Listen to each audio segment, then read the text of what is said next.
안녕하세요. 프리미어 스탁의 이은비입니다. 주말은 잘 보내셨나요? 날씨가 너무 좋아서 나들이 하기에는 최적의 시간이 아니었나 싶습니다. 그런데 주말이 되면 주식 매매를 하시는 분들은 준비를 해야겠죠? 다음 주에 어떤 일정이 있는지, 어떤 섹터가 움직일지는 한 번씩 쓱 둘러보시는 것도 매매를 하는데 한결 부드러움을 줄 거라고 생각을 합니다. 오늘은 DMI에 대해서 공부를 해보겠습니다. DMI 역시 우리가 볼 때 추세 지표이거든요. 보조 지표 중에는 다양한 지표들이 있죠. 그래서 보면 가격 지표가 있고, 추세를 알 수 있는 추세 지표, 변동성 지표, 모멘텀 지표 이런 것들이 있는데 DMI는 방향성 지수를 알려주는 추세 지표입니다. 그런데 DMI는 조금 계산이 복잡해요. 그래서 일단 DMI가 무엇인지부터 이론적으로 공부를 한번 해보겠습니다. DMI, 방금 말씀을 드렸죠. 추세 지표인데요. 방향성 지수라고 해서 주가의 방향성을 알려주도록 고안된 추세거든요. 그래서 1978년에 뭐 컴퓨터가 발달하기 전에 이미 이동평균선을 이용해서 웰러스 웰더가 개발을 한 건데 이분은 RSI도 만든 분이기도 합니다. 그런데 사실 이 DMR을 알기 위해서는 DM과 TR을 알아야 되는데 계산 방법이 상당히 복잡해요. 그럼 한번 쓱 읽어는 볼게요. 어제의 고가가 오늘의 고가보다 높은 경우는 플러스 DM이라고 하거든요. 그리고 어제의 저가보다 오늘의 저가가 낮은 경우, 네, 그럴 때는 마이너스 DM이라고 합니다. 그래서 이렇게 하는데 DM은 플러스 DM하고 마이너스 DM이 하나만 나타나는 경우로 나타나는 값인데 둘 다 나타나는 경우는 둘 중에 큰 값이다. 뭐 이런 식으로 되어 있거든요. 일단 한번 계속 읽어는 볼게요. 그리고 이제 TR의 계산법이 있는데 세 가지로 나타날 수가 있고 이 중에서 절대값이 가장 마이너스가 나오든 큰 값이 나오든 부호를 생략하고 그 값이 가장 큰 값을 TR로 정하게 됩니다. 그래서 첫 번째는 오늘 고가에서 오늘 저가를 뺀 거, 두 번째는 오늘 고가에서 어제 종가를 뺀 거, 그리고 오늘 저가에서 어제 종가를 뺀 게 이렇게 세 가지로 구분이 되는데요. 절대값이기 때문에 어찌됐건 뭐 종가가 크든 말든 간에 그 값이 크고 이 중에 변동이 가장 큰 값이 TR로 되는데 우리가 이제 방금 알아봤던 DM과 TR을 알아보는 건 여기에서 일단 차트에 설정해서 볼 것은 플러스 DI하고 마이너스 DI거든요. 그리고 ADX가 있는데 어쨌든 플러스 DI하고 마이너스 DI를 계산하기 위해서는 이 DM과 TR을 알아야 하기 때문에 이렇게 알아본 것입니다. 그래서 계산은 이래요. 플러스 DI를 계산하는 방법은 플러스 DM의 에밀 지수 이동 평균. 보통 DMI 하면 14일간의 이동 평균을 가지고 계산하거든요. 물론 조금 더 길게 볼 수도 있고 조금 더 짧게 볼 수도 있는데 짧게 보면 어떤가요? 추세의 이 지표들이 너무 빠르게 움직이는 경향이 있고 너무 길게 보면 너무 완만해서 시장을 반영하는데 조금 어려움이 있겠죠. 그래서 에밀 지수의 이동 평균인데 보통 14일을 넣고요. TR 역시 에밀 지수의 이동 평균을 넣습니다. 마이너스 DI는 마이너스 DM의 에밀 지수 이동 평균을 하고 이것을 TR 에밀 지수 이동 평균으로 나눈 값을 말합니다. 어렵죠? 이 말이 무슨 말인지 어려울 것입니다. 근데 이런 이론을 완벽하게 이해하는 것도 중요하지만 사실은 이런 추세 지표를 우리가 어떻게 활용하느냐가 더 중요하다고 생각을 하거든요. 그래서 DMI를 볼 때 최적은 플러스 DI는 어찌됐건 상승 추세를 알려주는 지표이고 마이너스 DI는 하락 추세의 강도를 알려주는 지표이거든요. 그래서 모든 지표는 추세 지표는 앞에서 말씀드렸던 몇 가지가 있죠. MACD나 스토캐스틱 이런 것들도 보면 골든 크로스가 상당히 중요하게 여겨지잖아요. 이 역시 DMI 역시 플러스 DI하고 마이너스 DI가 골든이 일어나는 거 이런 것을 상당히 중요하게 생각을 합니다. 그래서 이런 것들을 보는데 그래도 한번 캔들의 모양으로 이것을 이해를 해본다면요. 한번 볼게요. 여기에서 보면 첫 번째 경우는 전일에 비해서 고점은 하락하고 저점은 상승을 했어요. 뭐 여기서 봉 색깔은 중요하지 않습니다. 예. 그리고 이렇게 상승을 했다면 그러면 여기에서는 플러스 DM과 마이너스 DM은 모두 0입니다. 시장의 방향성이 없다고 판단하는 것이죠. 그런데 두 번째를 한번 볼게요. 이 두 번째를 한번 보면 이 두 번째는 전일에 비해서는 고점이 어때요? 이 고점의 상승폭이 저점의 상승폭보다 더 많죠. 그러니까 전일에 비해 고점이 저점보다 더 많이 상승을 했으면 플러스 DM은 하이가 되고요. 그리고 여기가 점인데 제가 오타가 나왔네요. 자, 이것은 하이가 되고 마이너스 DM은 0입니다. 이렇게 계산을 하는 거예요. 그리고 세 번째, 전일에 비해서 저점이 자, 고점의 하락폭보다 저점의 하락폭이 더 크죠? 그러면 이때는 플러스 DM은 0이고 마이너스 DM은 로우가 됩니다. 그러면 이게 무슨 말이냐? 하락을 더 많이 하고 이 두 번째 경우 같은 경우는 상승을 더 많이 한다. 뭐 이런 식으로 판단을 한다는 것이죠. 그래서 이런 식으로 캔들을 파악을 하는데 사실 DMI를 볼 때 완벽하게 이게 맞지는 않습니다.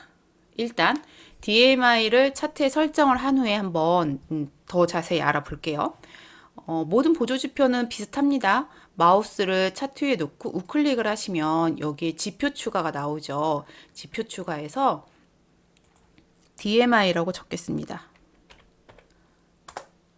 이렇게 하면 거래량 아래에 DMI 플러스와 DMI 마이너스 ADX가 나오죠. 여기 14일이라는 건 14일간의 이동평균을 이용해서 공식을 도출을 해낸 것이고요. 이렇게 나오는데 저는 여기에서 약간 색깔 변경을 할게요. 이 글자들을 더블 클릭하시면 여기에 라인 설정으로 들어가서요. 조금 보기 쉽게 해서 상승 추세는 빨간색으로 할게요.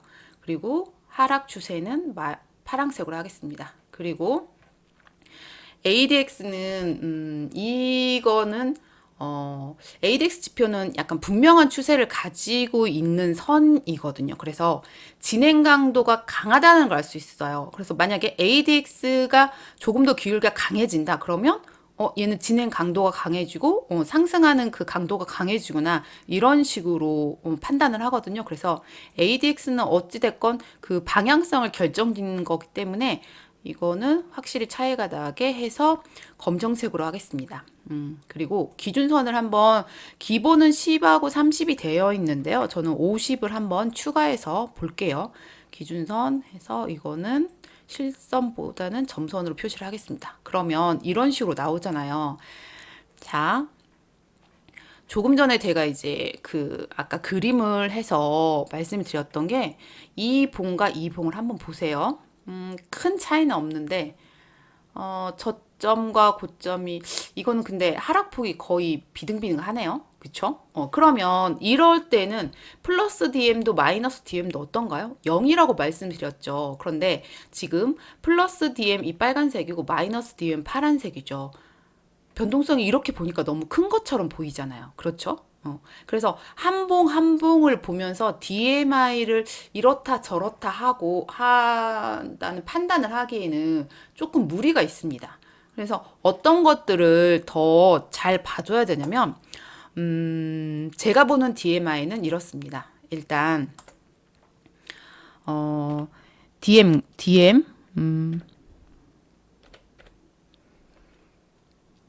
플러스 DM과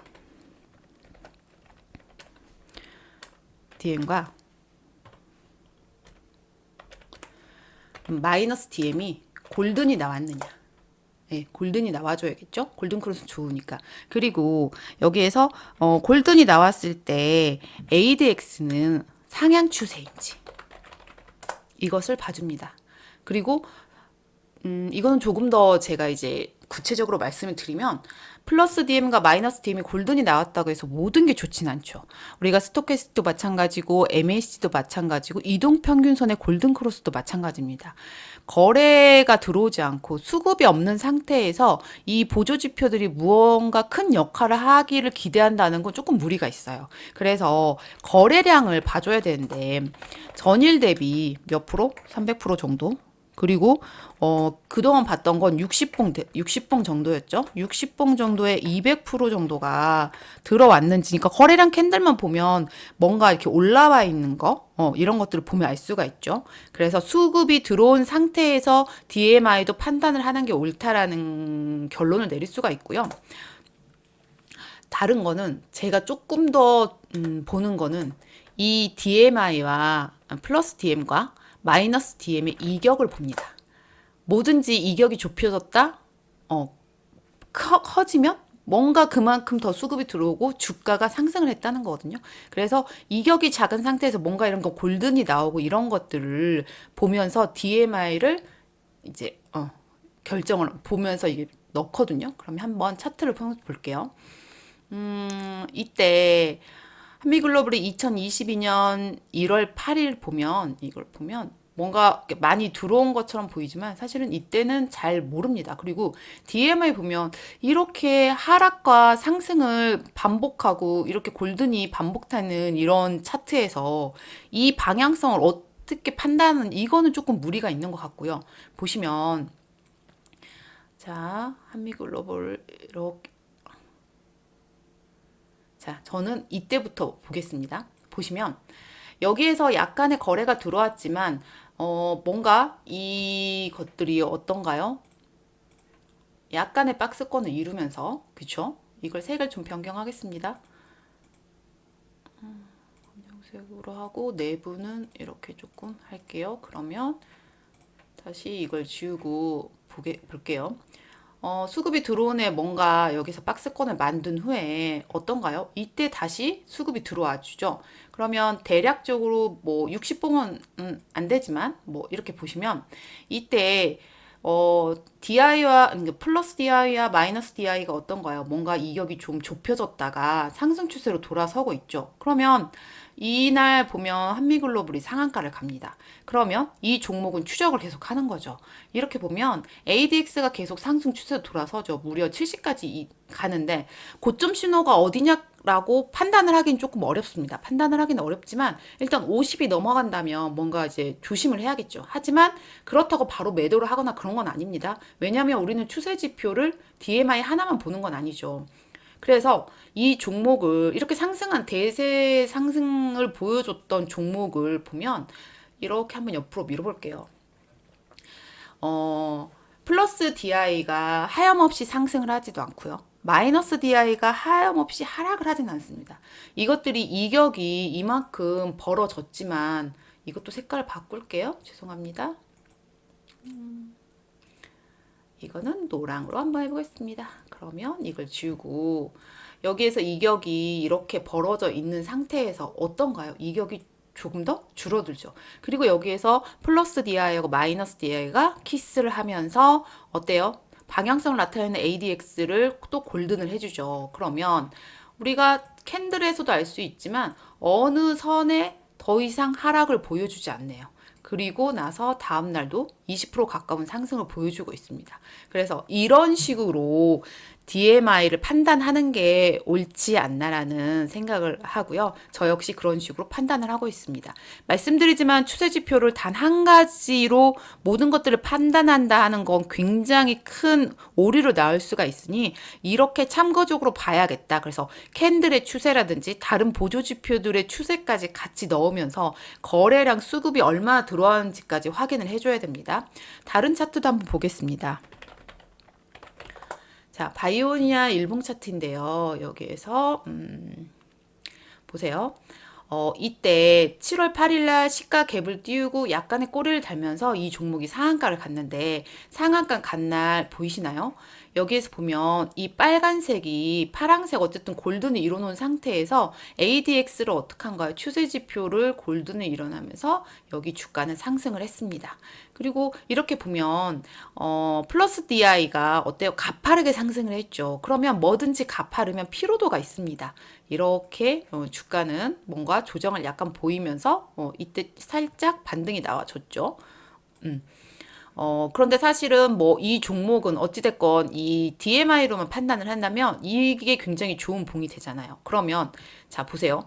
눌림목 모임에 대해서 궁금하신 분들이 상당히 많으신데 이 봉을 기준봉으로 한다면 어떤가요? 기준봉에 대해서 이 장대양봉을 나누죠. 어깨선과 허리선과 무릎선 뭐 대충 그렇습니다. 이렇게 나누면 이 종목은 이날 어떤가요?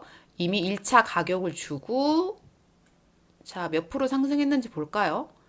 이렇게 그어보면 18%니까 굉장히 높은 상승을 보였죠. 그래서 눌림목 매매도 가능했던 종목이다. 그러면 우리는 어디를 봐줘야 된다? 이렇게 이격이 좁아지면서 골든이 나왔던 부분. 그리고 여기 보시면 거래량을 이렇게 해서 한번 볼게요. 이날 어떤가요? 거래량이 많이 들어왔죠. 전일에 비해 300% 이상 들었고 여기 동일 주기라고 하면 요 정도가 평균으로 들어왔던 거에 비해서 2배 이상은 들어왔습니다. 이런 식으로 판단을 해주시면 됩니다. 다른 종목도 한번 볼게요. 저는 최대한 이격이 좁으면서 골든이 일어나는 걸 좋아하는데 그런 종목들이 상승을 더 잘하기도 합니다. 여기 보세요. 웰크론한텍 일봉 차트인데요. 물론 그 전에 갔을 때도 이렇게 골든이 나오는 것도 보이지만 어때요? 플러스 DI하고 마이너스 DI가 키스를 한 후에 방향성 지표 ADX를 골든 크로스 합니다. 보시면 여기 이렇게 60봉에서 200% 이상 그리고 어떤가요? 전일에 비해서도 어때요? 많이 들어왔죠. 전일에 뭐 이렇게 그냥 이 거래량 캔들만 봐도 조금 더 키워서 볼까요? 거래량 캔들만 봐도 훨씬 많은 게 들어왔다는 걸 알 수가 있습니다. 그리고 주가는 계속 상승을 하죠. 이런 식으로 이격이 좀 벌어졌는데 이격이 좀 좁아지면서 뭔가 이 종목을 매매할 수 있는 타점이 나오겠죠. 이런 식으로 판단을 하는 거예요. 다른 종목을 좀 더 볼게요. STX 일봉 차트입니다. 이렇게 차트를 밀어서 보면 제가 언제를 본다는 걸 이제 알 수 있겠죠. 이 봉이 굉장히 짧아요. 그렇지만 일단 수급이 들어왔죠. 그리고 여기에 이것들의 골든을 봐주시면 됩니다. 그런데 자, 이렇게 수급이 적다 보니까 조금 많이 눌렸죠. 이 종목을 눌림목 매매를 한다면 이렇게 이 봉을 가지고 눌림목 매매를 한다면 제가 그냥 또 다시 이렇게 그어 보겠습니다. 어깨선, 허리선, 무릎선을 그어보면 이 종목은 어떻게 보면 3차 매수까지를 줬다고 할 수 있어요. 그런데 자세히 보세요. 이렇게 여기에서 2차를 한 후에 이렇게 보면 한 7%가량 상승을 했죠. 그런데 사실 이때 매도를 하지 않고 잡았다면 어떤가요? 3차까지 가격을 준 후에 엄청나게 3차니까 1차, 2차, 3차를 했으면 2차 가격이 평균 매수가가 되겠죠. 그리고 이 주가는 이렇게 상승을 합니다. 이것도 조금 진하게 제가 이게 제 계좌가 서브 계좌이다 보니까 이렇게 나왔는데요. 다시 한번 선명하게 볼 수 있도록 한번 해볼게요. 이렇게 어깨선, 허리선, 무릎선 해서 3차 매수까지를 줬다면 이 종목을 이렇게 보면 42%가량 상승을 했지만 사실 이만큼의 수익을 다 가져가진 못하죠. 하지만 어찌됐건 이렇게 여기에서 판단을 할 수 있는 근거가 생긴다. 이것을 참고하시면 좋겠습니다. 다른 종목도 볼까요? FNF 홀딩스입니다. 자, 이제 제가 말하는 부분들을 이해를 하실 것 같아요. 어느 정도 이격이 있긴 했죠. 그런데 골든크로스가 나오고 좋은 거래가 오랜만에 나왔습니다. 그래서 이 종목도 이렇게 DMI를 판단한다면 이런 식으로 판단을 하면 좋다. 이 종목은 절대 뭔가의 가격을 깨지 않고 유지를 하고 있네요. 그러면 이렇게 기가 막히게 좋았던 부분들을 몇 종목 더 본다면요. 세우글로벌 일봉 차트입니다. 보세요. 여기에서 이렇게 지금 플러스와 마이너스가 어떤가요? 이렇게 보면 역배죠. 사실은 뭐 굳이 역배를 따지면 그런데 골든이 일어나면서 어떤가요? 주가는 상승을 했죠. 다시 하나씩 이렇게 보시면 됩니다. 이때는 아니지만 언젠가요. 이날 11월 12일 날 골든이 다 뚫으면서 좋은 거래가 나오면서 상한가를 갑니다. 그리고 다음날 점상을 기록했네요. 그리고 얘가 이렇게 뭔가 다시 이격이 좁아지고 있으면서 다시 상승을 한 모습을 보여줍니다. 이격이 좁아질 때, 이격이 좁아질 때, 그리고 다시 골든이 나왔을 때 이렇게 판단을 하시면 좋겠죠. 다른 종목도 몇 개 볼게요. 까나리오 바이오 일봉 차트입니다. 이 종목은 앞에서 상승을 했으니까 그때를 봐줘야겠죠. 이렇게 보시면 이때 거래량이 좀 들어왔는데 캔들을 잘 봐주세요. 크게 뭐 상승도 하지 않고 이탈도 하지 않고 하고 있다가 이날 점 상한가를 기록할 때 DMI 이렇게 판단을 해주시면 되고요. 이렇게 잘 상승을 했습니다. 그리고 어느 부분에 가격대를 지켜주면서 뭐 굳이 본다면 사실 플러스 DI와 마이너스 DI의 골든을 보기도 하지만 ADX와의 골든을 보기도 하니까 이건 굳이 말하면 데드크로스죠. 그래서 이런 식으로 한 종목만 더 보겠습니다. 코오롱 글로벌 일봉 차트입니다. 어때요? 이제 눈에 너무 잘 보이시죠? 이렇게 보시면 그리고 거래량이 어떻게 들어와야 되는지 이렇게 해서 보조지표를 보는 방법을 제가 다시 한번 말씀드렸습니다. 그동안 뭐 스토캐스트나 MACD나 많은 걸 알려드렸지만 사실 캔들의 모양까지 해서 이렇게 자세하게 알려드린 건 처음인 것 같아요. 굉장히 제가 중요시하고 이렇게 더 이상 저는 DMI를 제가 오늘 말씀드린 거 외에는 더 이상 활용을 하지 않습니다. 사실 이게 다예요. 제가 활용하는 방법에. 그리고 뭐 굉장히 많은 분들이 DMI에 대해 설명을 하고 어떻게 계산하는지 이론적인 부분을 말씀하시지만 사실 그 이론을 이해하면 좋지만 그 이론을 완벽하게 이해한다고 해서 바로 차트에 적용이 되는 건 아닙니다. 그래서 차트를 보면서 어떻게 이 종목이 차트를 만드는지 DMI와 연결고리를 찾는 게 훨씬 중요하거든요. 그래서 아까 말씀드린 대로 골든크로스랑 그리고 거래량이 나왔던 거 이런 것들을 보면서 판단을 하시는 게 훨씬 더 합리적인 방법이 아닐까 싶습니다. 그러면 저희는 조건 검색을 통해서 이런 종목을 또 포착을 하잖아요. 그래서 키움증권 이렇게 보시면 영문 여기에 뭐가 있나요? 종목을 그 창을 검색하는 게 있거든요. 여기서 0150을 딱 눌러주시면 이렇게 조건 검색 창이 나옵니다. 그래서 조건 검색 보시면 제가 말씀드렸죠. 거래가 나오지 않는 거는 큰 의미는 없다. 그래서 거래량 비율을 넣어줄 건데요. 거래량 비율에서 여기에서 보시면 기준은 60봉으로 하겠습니다. 60봉이면 석 달 평균이 되겠죠. 그래서 200% 이상을 추가해 주고요. 다음에는 N봉전입니다. 여기에서 1봉전 거래량 대비 0봉전 거래량이 300% 이상 상승을 한 종목을 추가하겠다. 종목을 포착해서 이걸 포착해 주고요. 그리고 다시 DMI를 넣겠습니다.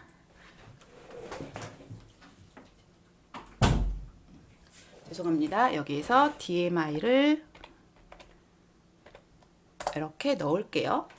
그래서 DMI가 여기서 보면 플러스 DI가 마이너스 DI를 상향 돌파하는 조건까지 이렇게 넣으셔서 이 종목, 이 조건 검색식을 가지고 그동안 우리가 했던 성과 검증을 한번 해보시면서 종목을 한번 쓱 들러보신다면 매매에 아주 큰 도움이 될 거라고 확신합니다. 오늘 저녁에 많이 피곤하시겠지만 유튜브 보면서 이렇게 좋은 것도 있구나라는 걸 조금 느끼셨으면 좋겠습니다. 공부를 많이 해보시고요. 차트도 많이 보시고요. 지금 사실 지수는 방향을 결정하지 못하고 있죠. 이럴 때는 뭔가를 예측을 확신을 한다기보다는 내가 그냥 알고 있는 선에서 공부하면서 그 종목을 추적해 가는 게 훨씬 더 합리적인 방법이라고 생각합니다. 그러니까 여러분 공부 많이 하시고요. 질문 있으면 댓글을 남겨주시면 답해 드리도록 하겠습니다. 그러면 주말 마무리 잘 하시고요. 전 다음 시간에 돌아오겠습니다. 감사합니다.